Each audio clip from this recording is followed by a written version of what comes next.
Olá pessoal. Eu espero que todos estejam bem, que todos estejam fortes, perseverantes, determinados, enfrentando esse grande desafio, né, que todos nós estamos passando aqui nesse momento, esse período aí de pandemia. Meu nome é Marcos Antônio Gomes, eu faço parte do Grupo Espírita Dr. Bezerra de Menezes, do município de Guarulhos, do estado de São Paulo.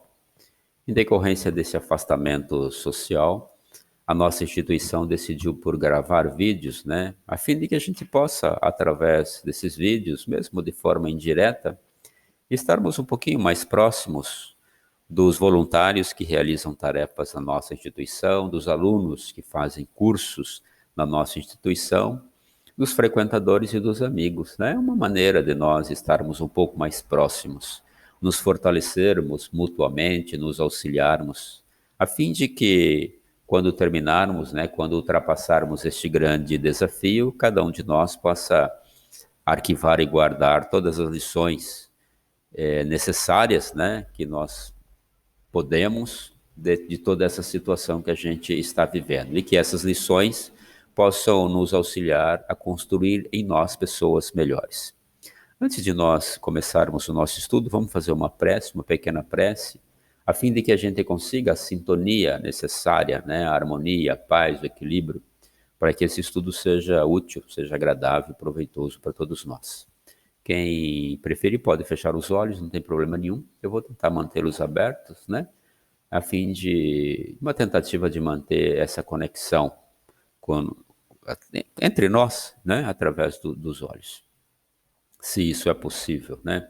Porque trata-se de um vídeo. Bom, vamos lá.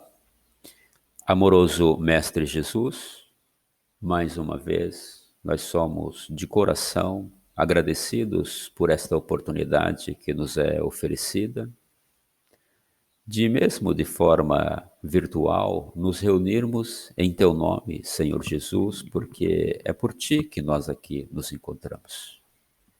Envia-nos, Senhor, espíritos lúcidos, espíritos esclarecidos, isentos do erro, a fim de que eles nos auxiliem nesse momento de estudos, para que nós consigamos compreender a profundidade dos Seus ensinamentos e que tudo o quanto aqui for estudado não sejam apenas palavras, mas que possam tocar profundamente os nossos sentimentos, fazendo despertar em nós um desejo de mudança no sentido de podermos viver de acordo com as suas orientações.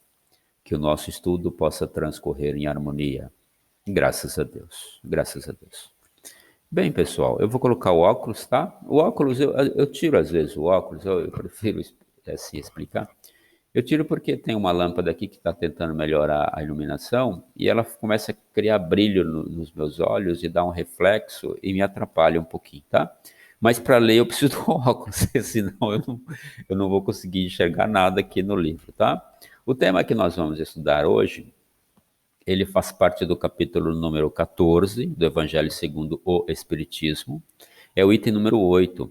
Nós não vamos nem ler o item inteiro, a gente vai ler apenas 2 parágrafos desse item, porque nós compreendemos que o nosso estudo tem que ser rápido, né? A gente tem que tentar uma profundidade possível dentro desses poucos minutos, mas que também não pode ser tão extenso, porque para se estabelecer essa atenção, essa conexão através do vídeo, o nosso estudo não pode ser muito demorado, né? Porque a gente não consegue prestar atenção o tempo todo em um assunto só, né? Mas a gente vai tentar. Então, a gente vai ler pouco, tá? E vamos começar logo. Vamos começar logo. Vamos lá. O texto de hoje vai ser o item 8. Parentesco corporal e espiritual. Faz parte, como eu já disse, do capítulo 14 do Evangelho segundo o Espiritismo. Os laços de sangue não estabelecem necessariamente os laços espirituais. O corpo procede do corpo, mas o espírito não procede do espírito, porque o espírito já existia antes da formação do corpo. O pai não gera o espírito do filho, fornece-lhe apenas o envoltório corporal, mas deve ajudar seu desenvolvimento intelectual e moral para o fazer progredir. Aqui o pai entenda-se como os pais, né? O pai, a mãe, os responsáveis. Os espíritos que se encarnam numa mesma família, sobretudo como parentes próximos, não são, ou desculpa, são ou mais frequentemente espíritos simpáticos, ligados por relações anteriores que se traduzem pela afeição durante a vida terrena. Mas pode ainda acontecer que esses espíritos sejam completamente estranhos uns para os outros, separados por antipatias igualmente anteriores, que se traduzem também por seu antagonismo na Terra, a fim de lhes servir de prova. Os verdadeiros laços de família não são, portanto, os da consanguinidade, mas os da simpatia e da comunhão de pensamentos, que unem os espíritos antes, durante e após a encarnação. De onde se segue que dois seres nascidos de pais diferentes podem ser mais irmãos pelo espírito do que se o fossem pelo sangue. Podem, pois, atrair-se, procurar-se, tornar-se amigos, enquanto dois irmãos consanguíneos podem repelir-se, como vemos todos os dias. Problema moral que só o Espiritismo podia resolver pela pluralidade das existências. Graças a Deus. Esse texto já é suficiente para nós podermos tecer os comentários, né, acerca de um ponto de vista, uma interpretação. Aqui nós não somos especialistas, nós somos todos alunos, né, quando se fala de conhecer a vida, de conhecer os propósitos, objetivos dessa vida, a forma correta de aproveitarmos tudo quanto nós vivemos. Quando se fala nisso, todos nós somos estudantes, todos nós somos aprendizes. E quando a gente se junta para poder estudar, é interessante que com os pontos de vista, quando colocados, eles expandem a interpretação, o conhecimento, a compreensão de todos, tá bom? Bem, para começarmos a interpretação em um ponto de vista, vamos começar com algumas questões. Vamos colocar algumas perguntas, tá bom? Para que existe a família? A gente conhece família, né? Porque todos nós, de uma forma direta ou indireta, nós vivemos em família.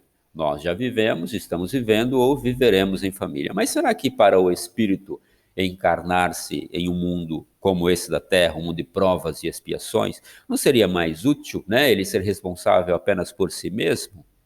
Ele encarnar-se de forma individual e de uma forma que a gente desconhece a possibilidade, mas promover o seu crescimento, mesmo na relação social, mas sem a necessidade de viver em grupos familiares? Será que não seria mais útil para o espírito? A sua caminhada não seria mais fácil, não é? Qual que é a finalidade desse grupo, dessa vivência em grupos? O que uma família pode promover de auxílio para o crescimento e desenvolvimento do espírito, né, encarnado aqui nesse mundo de provas e expiações? Porque nós já sabemos que as famílias ajudam, mas muitas vezes o convívio familiar é desafiador, o convívio familiar, ele causa dor, causa sofrimento, gera dificuldades. Por outro lado, também nós sabemos que gera grandes facilidades e grandes ajudas. E grandes ajudas, né? Ficou bom, ajudas, tá? E, assim, será que de verdade esse convívio familiar para nós é trazendo todo esse grupo, esse ajuntado de desafios, né? Porque viver em conjunto com pessoas não é fácil para nós, né? Acho que para ninguém é fácil. Aquela soma das pequenas coisas do dia a dia, aqueles nadas, tem dia que a pessoa está bem, tem dia que a pessoa acorda com o pé esquerdo e não quer ver ninguém, tem dia que a pessoa está carente, tem dia que a pessoa está distante. Gente, esse convívio familiar é extremamente desafiador, né? Mas será que verdadeiramente para nós é o melhor? Bom, vamos começar a tentar encontrar algumas respostas ou possibilidades de respostas acerca dessas colocações. Bom, Deus é justo. Deus é infinitamente bom e justo, e inteligente, infinitamente inteligente. Se Deus estabeleceu essa forma de convívio, é porque para nós é melhor, né? Porque muitas vezes, ou todas as vezes, Deus conhece melhor do que nós o que será bom para nós ou não. Por isso que quando a gente não sabe, né, tomar uma decisão, por isso que muitas vezes a gente está diante de alguma situação e a gente não sabe o que fazer, a gente fala assim, que seja feita a vontade de Deus. Isso é muito sério, porque Deus é infinita sabedoria. Então, muito melhor do que nós, ele sabe o que vai nos promover a felicidade. Então, se Deus escolheu e definiu que a forma de se chegar, né, de se viver nesse mundo aqui de provas e expiações, né? Depois, em uma outra oportunidade, a gente pode conversar sobre provas e expiações, mas agora não é o momento, tá bom? Então, se a melhor forma de viver nesse mundo de provas e expiações é em família, então é. Primeiro ponto. O espírito, quando chega nesse mundo de provas e expiações, depois de ter planejado, né, de forma participado ativamente ou não desse planejamento reencarnatório, quando ele chega aqui, ele precisa de ajuda nesse período de adaptação. Porque, gente, um bebê não conseguiria sobreviver. Essa forma de entrada nesse mundo, né, através desse corpo frágil, esse corpo carente de tudo, essa maneira não tem como ela ser realizada sem que seja amparada por um grupo familiar. Um grupo familiar, na verdade, assim, a grande maioria dos grupos familiares são compostos por pai, mãe, irmãos e, né, e filhos, essa situação toda, parentes mais próximos. Tal.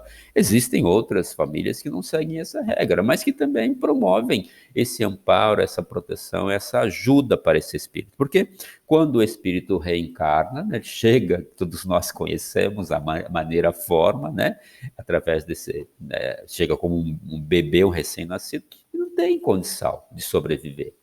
Ele carece de ser recebido em um grupo já estabelecido e preparado para fornecer-lhe todos os elementos de auxílios necessários para que ele se desenvolva nesses primeiros anos e comece, né, a preparar-se para viver os anos posteriores. Primeiro, ele precisa ser auxiliado no sentido de desenvolver a capacidade da fala, né, de poder se locomover. Essa relação, esses primeiros anos são extremamente importantes, porque quando o espírito reencarna, ele traz aquilo que ele já conseguiu conquistar de positivo, de bom, de útil, mas ele traz também aquilo que ele ainda tem necessidade de mudança, ele traz as suas imperfeições, as suas falhas. Então, nesses primeiros anos, que vai mais ou menos até os 7 anos, né, o espírito está muito maleável para receber a influência dos pais e daqueles que convivem com ele mais diretamente. Então, o espírito está mais maleável a corrigir ou a gravar em seu subconsciente, vamos tratar assim, tá? Nesse primeiro momento, mas em gravar no seu subconsciente a forma correta de se viver.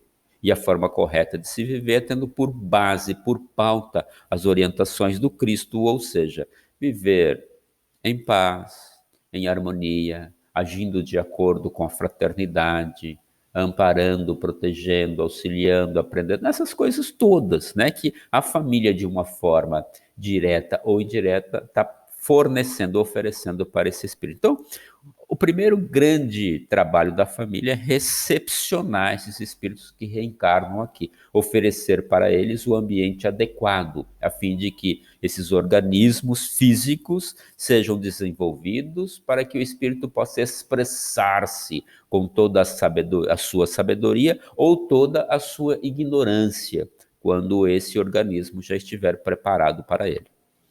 O segundo e grande objetivo para a vida em família é para que o pai e a mãe eles auxiliem o pai, a mãe, o irmão, aqueles que convivem diariamente, né? Que eles convivem de forma mais próxima, mas que eles auxiliem a esse espírito o seu desenvolvimento moral e o seu desenvolvimento intelectual. Bom, A gente sabe que para um espírito, para nós, né, porque nós somos espíritos, para nós alcançarmos a verdadeira felicidade, nós carecemos desenvolver a inteligência, no sentido de que dia chegue em que tenhamos o conhecimento de todas as coisas, tudo que existe no universo, e que a gente desenvolva os nossos sentimentos, tendo por ápice o mais sublime dos sentimentos, que é o amor fraterno. Né? Então, se o nosso objetivo é esse e os pais têm a finalidade de auxiliar esse desenvolvimento, isso nos faz compreender que, de verdade, os pais trazem a tarefa ou carregam a tarefa de auxiliarem aos seus filhos a construírem as próprias felicidades. Ou seja, o pai e a mãe têm a grande tarefa de auxiliar o filho a ser feliz. Olha que coisa bonita, não é? Olha que, que, que entendimento, assim, que colocação de Jesus, né? Que objetivo para essa tarefa dos pais, às vezes é uma tarefa árdua, né? Mas a gente saber que o nosso objetivo é auxiliar para que os nossos filhos sejam felizes de verdade, é uma grande consolação para nós. Uma outra finalidade, né, uma terceira finalidade dessa vida em agrupamentos familiares é promover a possibilidade de que a gente percebeu, né, só um pontinho aqui, um pontinho, não, uma vírgula aqui, porque a gente, através da leitura, as famílias são formadas por espíritos simpáticos, ou seja, aqueles que já se gostam, né, mas elas também são formadas por espíritos antipáticos.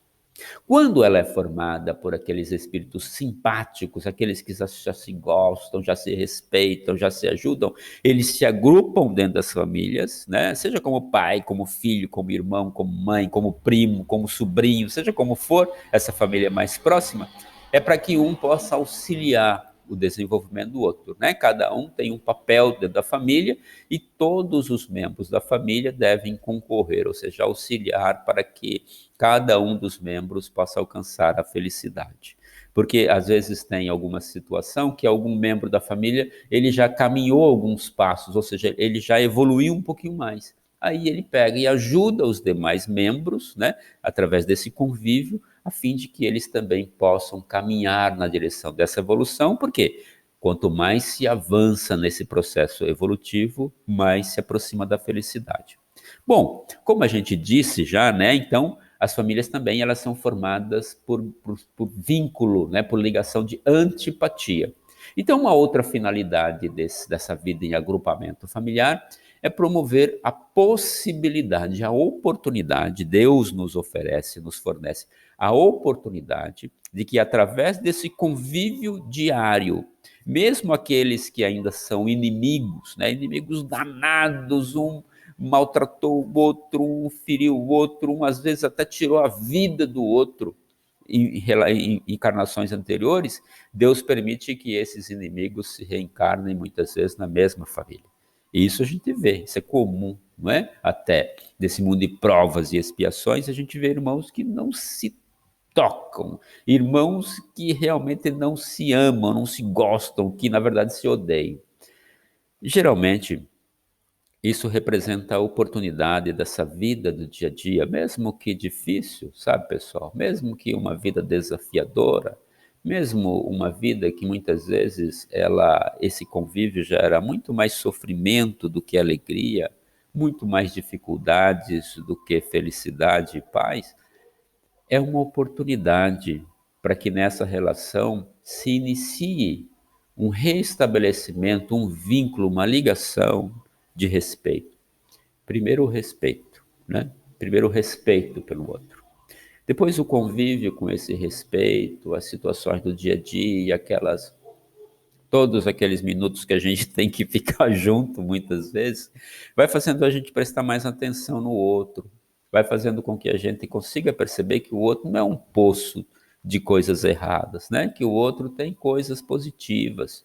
E esse observar dessas situações, né, desses pontos de vista mais positivos, vai fazendo a gente amenizar o ódio, a raiva e começar a desenvolver uma admiração pelo outro, um primeiro sentimentozinho, né, de amizade. E esse convívio vai proporcionando, através, né, dessas vivências todas, vai proporcionando com que se restabeleça, começa a criar aquele vínculozinho de gostar, aquele sentimento, aquela sementezinha do gostar.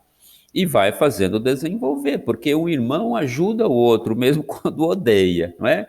O irmão ampara o outro, mesmo quando não se bate, mesmo quando não se gosta, mesmo quando realmente eles não desejam ficar juntos. Então, através dessa proteção mútua, através desse convívio, Deus permite, né, nos permite essa vivência em grupo, em grupos familiares, para que a gente refaça os laços do amor que nós mesmos quebramos em existências passadas. E nada melhor do que isso, né? Nada melhor para isso do que nós vivermos o dia a dia do outro. Porque a gente vê as qualidades do outro, a gente vê as fraquezas do outro, a gente recebe o auxílio, a ajuda do outro, a gente vai ter a oportunidade de ajudar o outro. No fim, pessoal, a família para nós é um treinamento, é uma preparação para que a gente possa um dia, né, termos todas as pessoas do universo como sendo parte da nossa família. Esse agrupamento familiar aqui na Terra, para nós, é uma célula de treinamento. Então, é na família que a gente vai treinar a respeitar, que a gente vai treinar a reconhecer as possibilidades positivas do outro. É na família que a gente vai treinar a estender a mão para ajudar. A gente vai treinar a ser tolerante, ser paciente, ser simples, ser humilde. A gente vai treinar a perdoar. Até efetivamente a gente conseguir colocar em prática todas essas situações, essas vivências que representam as virtudes, colocar em prática na nossa vida. Porque quanto mais a gente conseguir vivenciar tudo isso, mais felizes nós seremos. Então a gente pode até brincar e dizer assim: graças a Deus que a gente pode viver em família, né? Porque a vida em família possibilita para cada um de nós construir a nossa própria felicidade, onde todos são felizes. Essa felicidade ela é maior, ela é mais grandiosa. Já passou do tempo, viu? Espero que tenha sido útil, proveitoso e que a gente use esse pequeno estudo para nos auxiliar à transformação necessária a fim de que a paz, a harmonia, a alegria estejam sempre nos nossos lares, né? Obrigado, viu, pessoal? Graças a Deus.